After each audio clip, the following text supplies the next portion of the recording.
Oh. Good evening. Ezrat Hashem, we're in Parashat Vayishlach, Tafshin We're dedicating this Shiur להצלחת כל חיילי צה"ל and לרפואת הפצועים ולהצלחת שחרור השבויים. This parasha, we have the encounter between Yaakov and Esav, and as we said on Shabbat in the Hebrew drasha, if we speak about Parashat Vayetze as the problem of Yaakov with himself, with fake morality that Esav puts on his shoulders, so now he got rid of it after being by Lavan, and then he meets Esav at the beginning of the parasha. We'll try to see what we can see here in Parashat Vayishlach, and we'll see that it's very interesting how this encounter is depicted on the Tanakh. Vayishlach Yaakov malachim lefanav el Esav achiv arza seir sedeh Edom. Okay, so first of all, by coming back from Haran, you might expect Yaakov just to cross a river and go to Eretz Israel. And if you know Esav, Achiv, Edom is Jordan, is Saudi Arabia even. So why does he have to call him so far? If he had to come across Esav, I would understand that, okay, he is about to meet Esav on the way to Eretz Israel, therefore he has to send him mishlachat, a delegation. But if he doesn't leave and he doesn't encounter him in any case, so why does Yaakov have to send malachim so far to Saudi Arabia to meet in order to see Esav Achiv?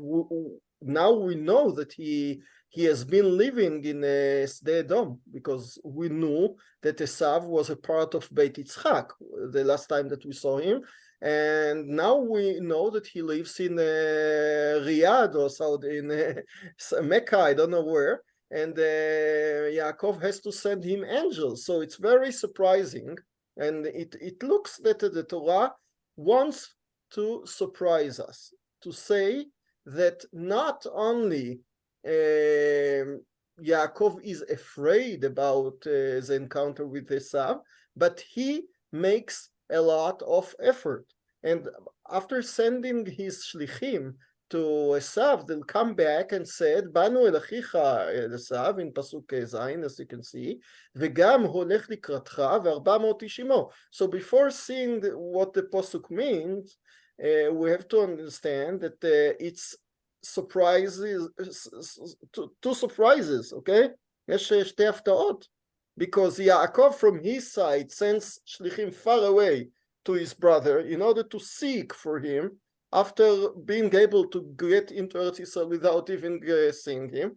And Esav goes from afar and with a convoy in order to march towards Yaakov. So he makes his own effort in order to meet him. Why do I say that? Because you have here a tangent that the Tanakh does and puts deliberately in order that you wouldn't know what would this encounter contain, what would get out of it.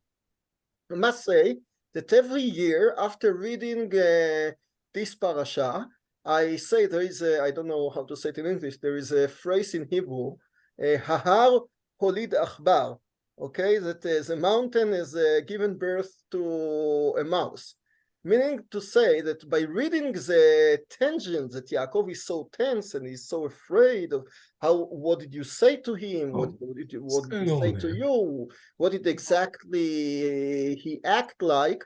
And then when he comes to the meeting, after all the tension and all the preparation to a present and a tefillah, close the door. And you still... I see Julie's on this. Pardon? Oh, sorry. You come to the meeting itself, and nothing. They're very nice friends. They are brothers. They forgot what they did to each other. So it's very, from a literature point of view, it's even depressing. It's even disappointing, because you would expect something, some big meeting, and you find nothing at all. So we have to see the meforshim, how they look like. And as I said before, the tension at the beginning, at the opening sentence of the parasha, Vayishlach Yaakov malachim lefanav Esav achiv far away, gives you the obscurity that you wouldn't know what would get out of the encounter. It might be very dangerous to Yaakov. It might be that Esav would kill him, or he would have a fight, or some encounter like this. And it might be that it's a very nice encounter. And look how the Torah puts it in the following psukim. ויצב אותם לאמור, כה תאמרון לאדוני לעשו. So he speaks in a very weird way, because he speaks in לאדוני, not in front of Esav. I can understand all the criticism of Chazal. Why do you have to say 7 times Adoni, Adoni, Adoni to your brother? But even though that I can understand if he spoke to him, but if he speaks to just the shlichim, why does he have to tell them? So some of the meforshim understand that he tried to educate them, that if you feel that I am like a slave in front of the master, so when coming in front of Esav, you'll behave like this, and you give him the feeling of ritzui, that I'm ready to be a slave. Okay, but כה תאמרון לאדוני לעשו, כה אמר עבדך יעקב, אם לבן גרתי ואיחר עדתה. What does he say there, here?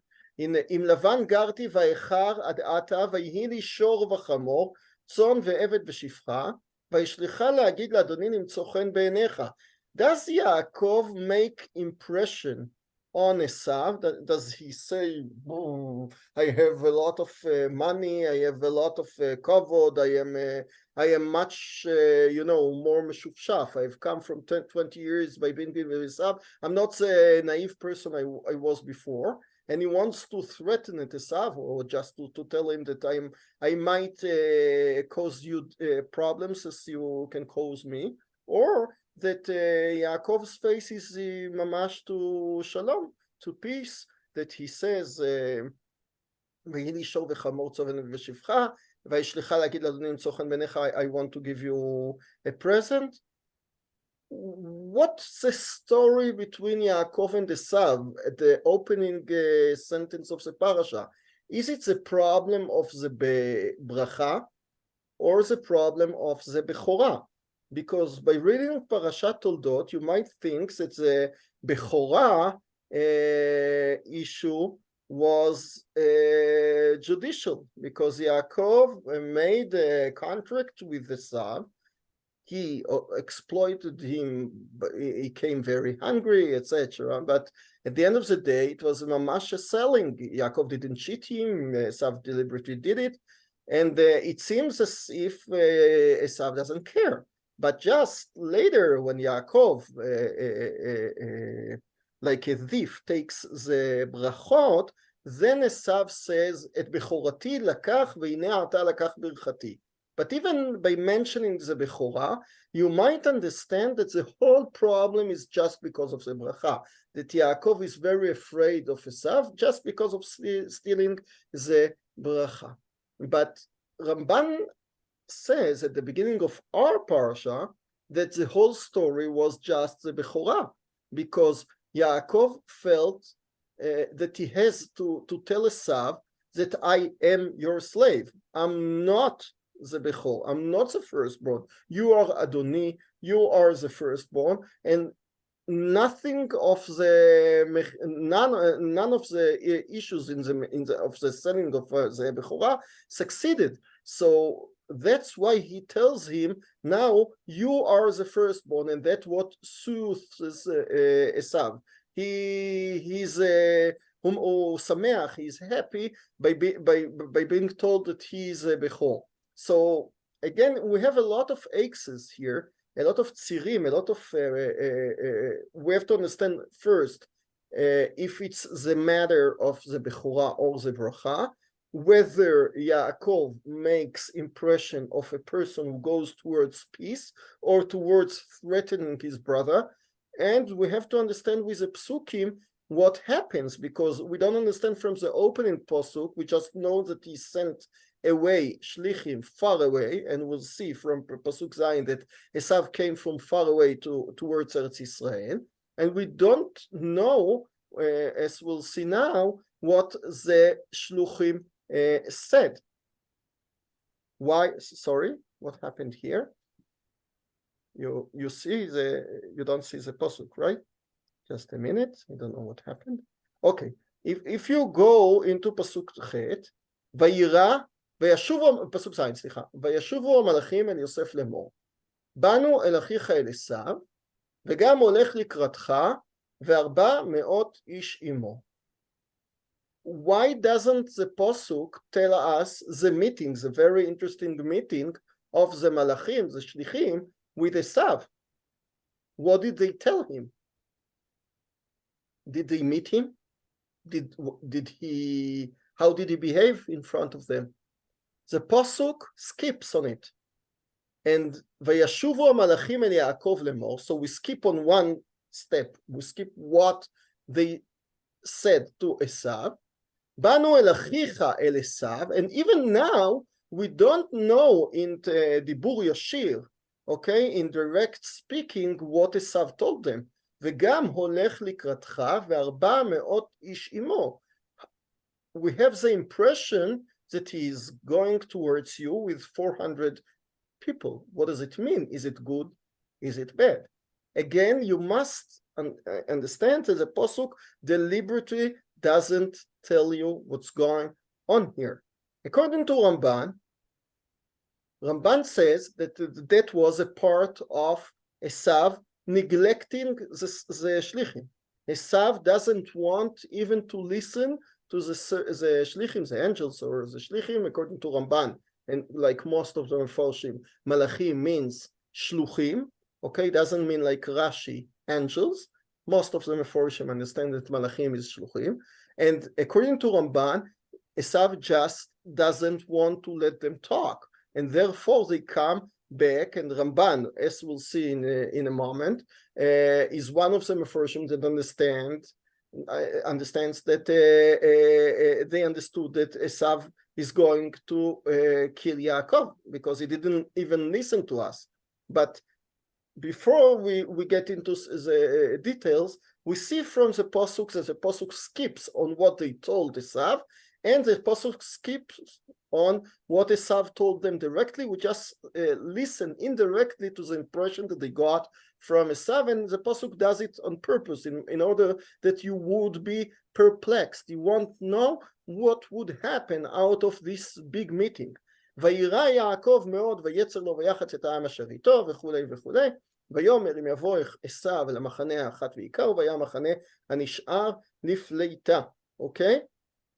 Now we'll have to see what's going on, and we might say that the whole atmosphere is of we say in Hebrew a broken telephone, okay, because we don't have a conversation between Yaakov and Esav. He tries to understand what they say, what his approach, what his attitude is towards him, and he sends him shlichim. And Esav does what he does, and nobody knows what his real intentions are. So the Mefarshim are separated into 2 or even 3 machanot, camps, okay? We have the first one, Rashi. Rashi makes, I don't know how to say it, but in a circus you say Lalian, a person that make jigsaw and juggling. So sorry, not juggling. Okay, so Rashi makes here changes the whole psukim in order to be with his shita. Rashi's shita is that Esav behaved badly towards Yaakov, and his first intention was to kill Yaakov. Why do I have to say that Rashi makes juggling? Because listen to how they come back. וישובו המלאכים ויאמרו, באנו אל אחיך אל עשיו, אוקיי? וגם הולך לקראתך ו400 איש עמו. אוקיי? So listen, כה תאמרו לאדוני לעשיו. When Yaakov sends them, he says, כה תאמרו to my master Esav, not my brother. Just here, when talking neutrally, objectively, of what happened, so the pasuk says Esav achiv, because you know that Esav is a brother of Yaakov. But when Yaakov ordered his shlichim to Esav, he said explicitly la'adoni le'Esav. As I said, ko amar avdecha Yaakov is very stressed out that he doesn't feel brotherhood with his brother. When coming back, וישובו המלאכים אל יעקב לאמור, באנו אל אחיך אל עשיו, so it might sound much better that than the way towards Esav, because on the way towards Esav it was a master and a slave, and they come back by saying he was much softer because he behaved like a brother to you. But Rashi, instead of saying that, what does he say? Banu el hu, that you might think that he's your brother, but he behaves like Esav. Okay? Rashi separates between the two phrases, el achicha el Esav, and Rashi says not that he behaved like achicha, but he behaved like Esav. And Rashi made it all the way. And Yaakov says later, Atzilei nina, in Pasuk Yudbet, Atzilei nina, miyad achi, miyad Esav. So Rashi would say then that Yaakov meant miyad achi, that he doesn't relate to me like a brother, but he relates to me like Esav. So Rashi makes the Pasuk, Rashi mamash breaks the Pasuk in order to negate between the Seifa and the Reisha, between the last phrase of the Pasuk and the first one. Banu el achicha, so even those that you might expect that it would be your brother, but Banu in case el Esav. Okay, so achicha behaves to you like Esav. וגם הולך לקראתך ו400 איש עמו. Where do we find 400 people in the Tanakh? We find it in the army of David HaMelech. David HaMelech gathered for our 400 people in his army. Later on, he had 600 people. So, 400 ish, it might be not a real number, but it's a big camp that we know. So we have here like the feeling of the army. Later, we see that Yaakov starts davening. וירא, ויחץ, ויאמר אם יבוא עשיו, ויאמר יעקב, sorry. אלוקי אבי אברהם ואלוקי אבי יצחק, he starts davening. So according to Rashi maybe had the impression that all the davening here saying that Yaakov is really afraid. אצילני נא מיד אחי, מיד עשיו. Ramban, as I said before, he said that that the skipping here on of what they said to Esav is because Esav didn't let them talk. And when Yaakov sent his shlichim, the shlichim went in vain because Esav never got them and never talked with them. So according to Ramban, like Rashi, the whole intention of Esav is bad, is למלחמה, okay? On the contrary, so we have here on one side, we have Rashi and Ramban, understanding that the beginning was that the intention of Esav was bad, and just with the meeting with his brother, change it dramatically to a good ending. According to Rashbam, the grandson of Rashi, we find something on the opposite way. Rashbam says, Al pi Pshat, you might understand that Esav, Achicha, is a nice person, and he comes calmly, as I said, the Achicha might show that he behaves to you very nicely. Why does he have to go with 400 people? To honor you, okay? So, הולך לקראתך, meaning he makes the effort coming from afar in order to honor you. So Rashbam doesn't see anything bad with what happened. Okay, according to Rashbam, Yaakov, even when talking to his shlichim, makes a very sophisticated way of behavior. Why? Because Yaakov didn't believe them. Yaakov was afraid that his brother is really coming to kill him, but he cannot relate to his servant, to his shlichim, like being afraid and like showing them that he doesn't believe them. So he makes himself as if he understands what they have said, and as if I understand that you think that Esav is coming with a peaceful intention, okay, but Yaakov in his heart, when not talking to his shluchim, vayira Yaakov meod vayetzer lo. According to Rashbam, they think that Esav wants to come peacefully, but Yaakov doesn't think. And the end of the day, it was his mistake, because we know that Esav came and nothing happened. That's according to Rashbam. You might see the Chizkuni as well. I said that there are 2 or 3 camps of Rishonim, because we have on one side Rashi and Ramban that understands that all the long way, Esav was on the way to kill his brother and he had hatred. On the other camp, we have the Rashbam and the Chizkuni, the French Mefarshim that understand that Esav didn't intend to do anything badly to his brother. And on the middle way, as I must say, the third camp is Rabbi Yosef Bechor Shor, one of the Rishonim, that says, as we started in the Shiur, that we cannot know what Esav's intention was.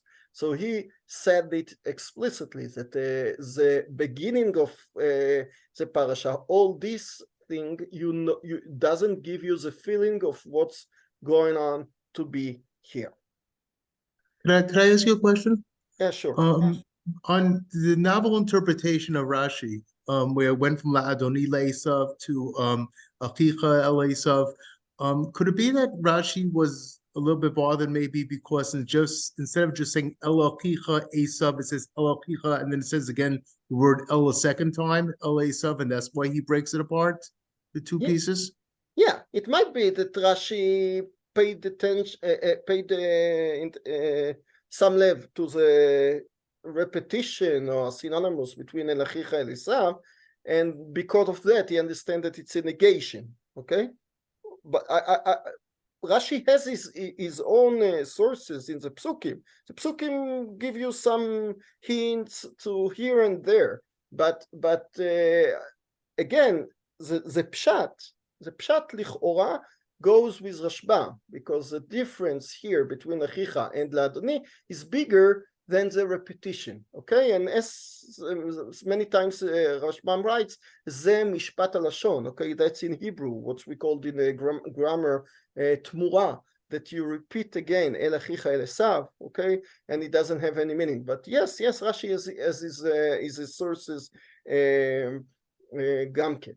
I just want to add to Rashbam another one that is very similar to Yaakov here. Who do I speak about? Moshe Rabbeinu. Moshe Rabbeinu, like Yaakov, they are very similar, by the way. They both escape from their home. Yaakov from Paro's home because he murdered the Egyptian, and Yaakov has to escape because he stole the bracha or as a bechorah, as we might understand. They both go afar, and they meet a girl. Yaakov meets Rachel, Moshe meets Tzipora. They get married with that girl, and they not only that they get married with her, they live in her house, okay, with Yitro in the case of Moshe, or Lavan in the case of Yaakov. They both work there and get a profession of being a shepherd by Yitro and Lavan.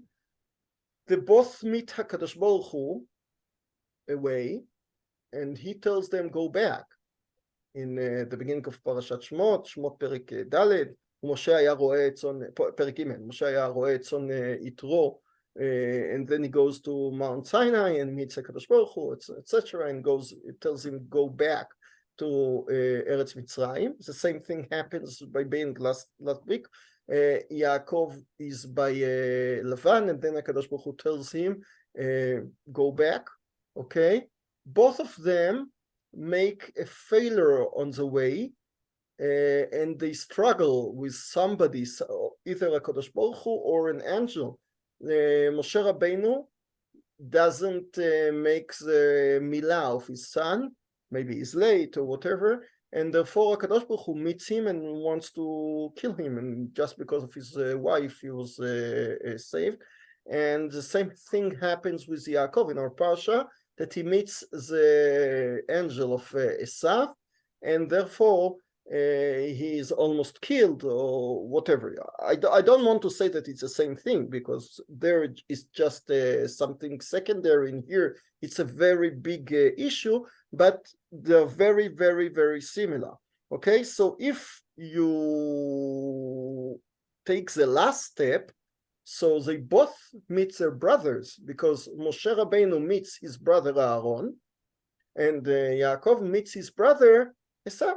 And if you compare the two parshiot, which are very, very similar, I think, so you might understand that as if Moshe met his brother without any bad intention, therefore Yaakov meets his brother, like Rashbam's way of thought, without any bad intention. By the way, when coming to Parashat Shmot, we're all familiar with the famous Rashi based on the Midrash that V'ra'acha v'samach v'libo, that the brotherhood, the best brotherhood can be, was between Aaron and Moshe, and they never quarreled, they never fought. But it might be interpreted that there is a tension between them. No, I'm not going to say that it's either similar to the tension between Yaakov and Esav, but you might understand it in Rashi's way. Okay, so Rashbam probably makes a comparison with Yitro and Moshe, and understands that there is something very peacefully at the beginning of the parasha. But again, as we said, you can interpret it as you wish. Another thing that I haven't mentioned, Vayashuvu malachim el Yaakov lemor, even the coming back of the malachim doesn't let us understand what's going on, because if Esav's intention was bad, why didn't he kill the malachim? Okay, it wasn't like people from Qatar that you give them chasinut, that they can come here and speak, and the Rosh HaMossad is in Qatar and they don't kill him, and we don't kill them. I mean, in their period of time, Esav could kill the delegation from Yaakov and don't let the delegation come back in order that they won't warn Yaakov. So either that Esav was so vain and maybe wanted to threaten Yaakov before killing him. That's one side, that what would Rashi and Ramban would say, or that sending the delegation means that Esav doesn't care. Okay, so you have again you cannot be sure at the beginning of the parasha what happened with Yaakov and Esav. I want to go back Sorry, now. maybe they were really melachim, so they couldn't be killed. Oh, okay. Angels. Okay. According to Rashi, Another you're thing, right. in the first pasuk, Yaakov describes first of all Esav, and then he says his brother. But here, when the melachim come back, they say first of all your brother, and then Esav, which means that the brotherliness is higher, which suggests and the word likrat is not negative. It's usually a positive thing in Hebrew. Right. That's a very nice what you're saying now. Rashbam says, I forgot. Rashbam says the likrat that we have. Who do we find the likrat? Aaron. וגם הולך לקראתך ורעך ושמח בליבו. Okay? So it has a positive meaning. That's exactly what Rashbam says. Actually, הולך לקראת appears 14 times in the Tanakh. 11 of them are positive. It doesn't even mean anything. Okay, sometimes it depends on the whole background in each location, but basically 75% of the הולך לקראת is positive. You're right. So it might add to Rashbam's shita. I would like to do now to go back to last week's parasha and see the ending with Lavan, something we didn't say last week. You remember that HaKadosh Baruch Hu speaks to Yaakov and tells him to move back to Eretz Israel. Yaakov consults the wives, and they both tell him, yes, let's go. And then he escapes. Looking at all the parasha from Shishi till the end, it reminds us of Yetziat Mitzrayim, mamash. Why? First of all, we have Am Yisrael, like Yaakov, in diaspora, either Lavan or Mitzrayim. Am Yisrael comes with very little people, just Yaakov, and just 70 people in Mitzrayim. But he gets ויפרו וירבו ויעצמו מאוד. Yaakov makes fertilization and prosperity. He's much wealthier than when he came. Both Yaakov and Am Yisrael meet anti-Semitism in a way, okay? Or you shouldn't call him anti-Semitism, but Lavan hates him, and Mitzrayim hates Am Yisrael. Both of them meet HaKadosh Baruch Hu, and then they escape, okay? They escape ברכוש גדול, and Yaakov takes a lot of money, and וינהג את כל מקנהו ואת כל רכושו אשר רכש. Okay, they both run without telling the person. Actually, Am Yisrael told Paro that they are going, but ויהי בשלח פרעה את העם ולא נחם אלוהים, as Paro regrets and wants to chase after Am Yisrael, and the same thing happens. ויעבור את הנהר, okay, and ויעבור, which nahar, by the way, is it? According to some Meforshim, it's a Prat, the big nahar of Iraq. And וישם את פניו הר הגלעד, ויוגד ללבן ביום השלישי כי ברח יעקב. It's ממש exactly what happens with קריאת ים סוף, right? ויהי בשלח פרעה, the third day, פרעה regrets. ויקח את אחיו עמו וירדוף. The chase is exactly like the Egyptians. When do they come and meet Am Yisrael? At the 7th day, okay? The Kriyat Yam Suf. When does Lavan come to meet Yaakov? The 7th day. Then you have a confrontation here, and you have a confrontation with the Egyptians. But you have a very different ending to the story. There, Am Yisrael would never see again the Egyptians, and here Lavan and Yaakov has a ceasefire. Lavan goes to his side and Yaakov goes to his side, okay? If you look at it like mamash, a comparison between Am Yisrael and Yaakov. So after Yetziat Mitzrayim and Kriyat Yam Suf, what comes?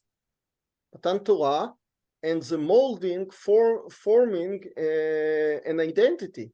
Am Yisrael is nothing in Mitzrayim, but when getting out of Mitzrayim, he has Matan Torah and he forms Zehut, Me'atzev, he molds his own identity. The same thing happens when Yaakov leaves Lavan, after taking all the rechush, either of people or the rechush. So he goes out of Lavan, he comes to Eretz Israel, and he wants to mold his identity, to לעצב את הזהות שלו. So he meets שרו של Esav in our parasha, and or he meets Esav himself, and then he knows who he is. Okay, so we have here ממש קריאת ים סוף and יציאת מצרים, and then we expect to find something like Matan Torah or Itgalut of HaKadosh Baruch Hu in our parasha.